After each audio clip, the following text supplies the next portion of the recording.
Hey everybody, it's Jimmy with Rome Overland Outfitters. Today's vehicle is going to be this 2013 Lexus LX570. On this vehicle here, we're going to be installing these tires right here, 295 70 17s. They're the open country RT trails, and we're going to be doing a sensor lift here.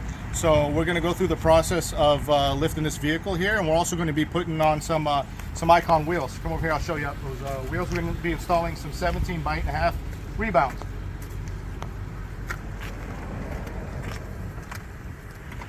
Take a look at this wheel. It's a 25 millimeter offset, and we're going to slap those tires on here, and this truck will look totally different once we get done with it. So we'll do a walk around of the truck before, and then we'll show you guys what it looks like afterwards. Thank you very much. Stick around, we'll show you the completed product. Hey everybody. Okay, so what we're basically going to do here is if you see this 10 millimeter bolt right here, we're going to actually loosen that up, and we're going to push this straight up all the way, so this bolt will be going all the way down to that, through that gap, all the way down to the lowest position. Okay guys, so we'll do that on both sides, and then we'll go in the rear and we'll do the same thing in the rear. This is all done with the vehicle set at its highest setting. Okay, so on the rear here, which the sensor actually sits right in front of that coil right there. So if you take a look here, it's right here.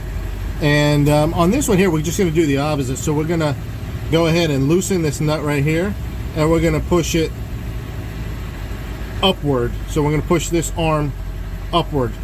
Okay? If you guys ever have any questions, you can reach out to us at any time.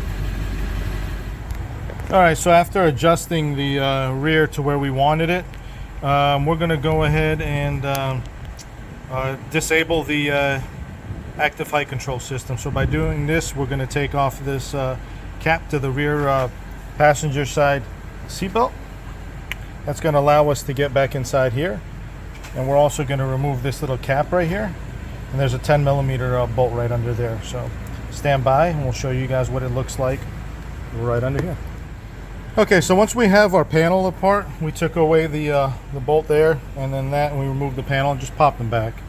And now we have a little bit more room to work in here. So I'm going to show you exactly what we're going to disconnect. And it's going to be this second little pin right down in there.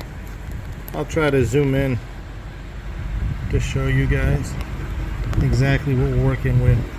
So we're not going to disconnect the top one here.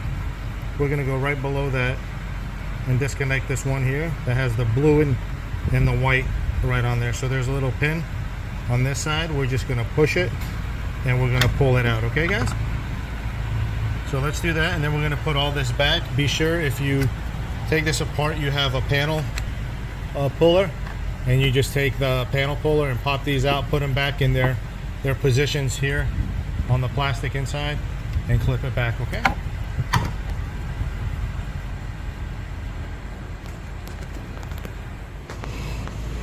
okay, so here you go. Actually, inside there you can see what was disconnected. It's kind of hard to do this by myself, so just bear with me guys. There's the clip right there. That actual plug is what we disconnected, and the clip is on the outside. You just push that in like that and pull at the same time.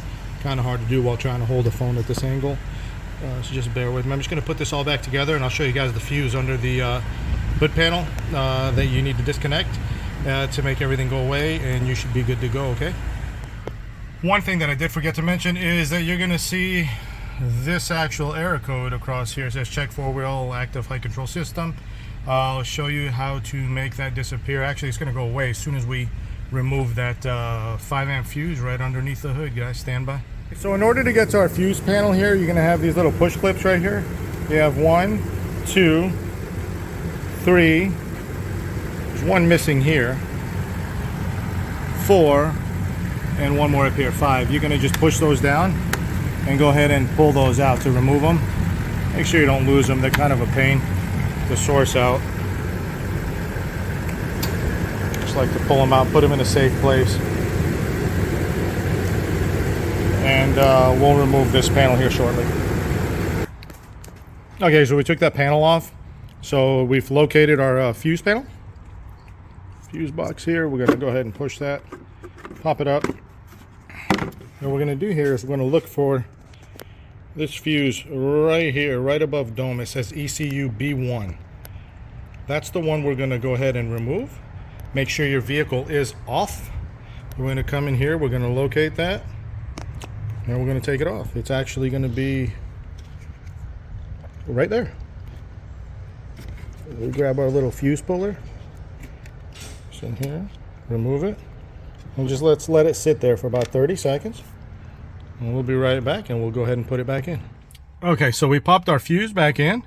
We're now in the car, and we're going to go ahead and start this guy up here. I'll let you see what happens.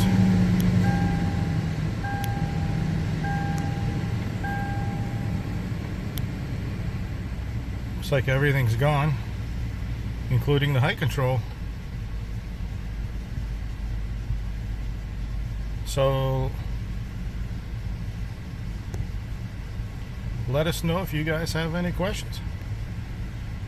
All right, so we mounted our 295s on this guy, and now we got to do a little bit of trimming.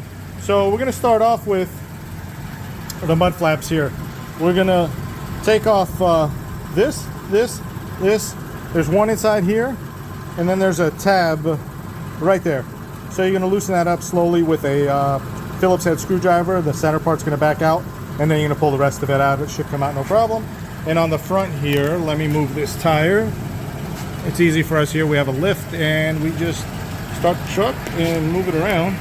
So we're going to move this 10 millimeter, and take this off completely. And then we'll see where we're at, because right now, as you can see, we are touching on that mud flap, and we are barely touching the front flap right there. So let's take those off, see where we're at.